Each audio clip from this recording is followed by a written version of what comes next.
এবার ঈদের ছুটিতে একদম লম্বা সময়ের জন্য গ্রামে গিয়েছিলাম। সো চলো দেখে আসি গ্রামের একটা দিন কিভাবে কাটালাম। সো শুরুতেই ঘুম থেকে উঠে এরকম নাইস একটা এনভায়রনমেন্টে কিছুক্ষণ হাঁটাহাঁটি করছিলাম। অ্যান্ড গ্রামে যখন যাই প্রথম দিনটা অসম্ভব ভালো লাগে, কারণ অনেক দিন পরে এরকম একটা এনভায়রনমেন্ট দেখলে, এরকম একটা নেচার দেখলে না আসলেই খুব ভালো লাগে। তো এই জন্য এই রোডটা দিয়ে হাঁটাহাঁটি করছিলাম আমরা দুইজন মিলে। এরপর আমাদের মনে হলো একটা আইসক্রিম খাওয়া উচিত, এই জন্য আমরা দোকানে গিয়ে একটা আইসক্রিম কিনলাম, যেটাকে ললি বলা হয়। অ্যান্ড দেন হচ্ছে আমরা অনেক অনেক ফান করলাম, যেটা অ্যাকচুয়ালি আমরা একসাথে থাকলে করি। এরপর আমাদের অনেক বেশি টায়ার্ড লাগতেছিল, এই জন্য আমরা একটা তরমুজ খেলাম। এই তরমুজটা অনেক বেশি মজা ছিল। অ্যান্ড দেন আমাদের মনে হলো না, বাসায় বসে থেকে কী করবো, একটু ঘুরে আসা যাক। সো এর জন্য আমরা একটা দূরের গ্রামে যাব।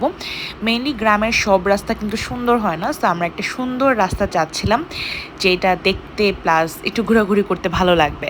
এর জন্য আমরা একটা অটো ঠিক করে একটা দূরের গ্রামে গেলাম, যেই রোডটা আমাদের অনেক ভালো লেগেছে, খুবই কাম ছিল। সাধারণত সব গ্রামের রোড যে কাম থাকে এরকম কিন্তু না, বাট এই রোডটা অনেক সুন্দর ছিল।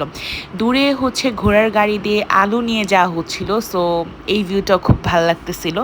সব কিছু মিলিয়ে আমরা ফার্স্ট ডেটা অনেক বেশি এনজয় করেছি, অনেক বেশি ভালো লেগেছে, যেটা ইউজুয়ালি হয় গ্রামে যাওয়ার পরে ফার্স্ট ডেটা সব থেকে বেশি ভালো লাগে। যেহেতু আমি একদম ঈদের পরের দিনই চলে গিয়েছিলাম, আর এবার অনেক লং টাইম থাকা হয়েছিল, সো এবার গ্রামে গিয়ে ঘোরাঘুরিটাও অনেক বেশি হয়েছে। এরপর ঘোরাঘুরি শেষ করে বাসা চলে আসলাম এবং ফ্রেশ হয়ে দেখলাম দুপুরে মেনিউ আজ খুবই ভালো ছিল, হচ্ছে বেলে এবং পাবদা মাছ ভুনা, তার সাথে ছিল টমেটো টক, এবং তার পাশে ছিল চিংড়ি মাছ ভুনা, অ্যান্ড দেন ছিল চিকেন কারি। সো সব মিলিয়ে খাওয়াটাও বেশ ভালো হয়েছে। এরপরে বিকাল দিকে হচ্ছে আমাদের ফুচকা খেতে মন চাইলো, অ্যান্ড দেন আমরা সবাই মিলে হচ্ছে ফুচকা খেলাম। আমরা যখনই গ্রামে যাই, ফুচকাওয়ালা মামা একদম সেই দিনই বিকালবেলা চলে আসবে আমাদের সবাইকে ফুচকা খাওয়ানোর জন্য। মেনলি তার বাসাটাও হচ্ছে আমাদের বাসার ঠিক পাশেই, সো এর জন্য বুঝে যায় যে আমরা চলে আসছি।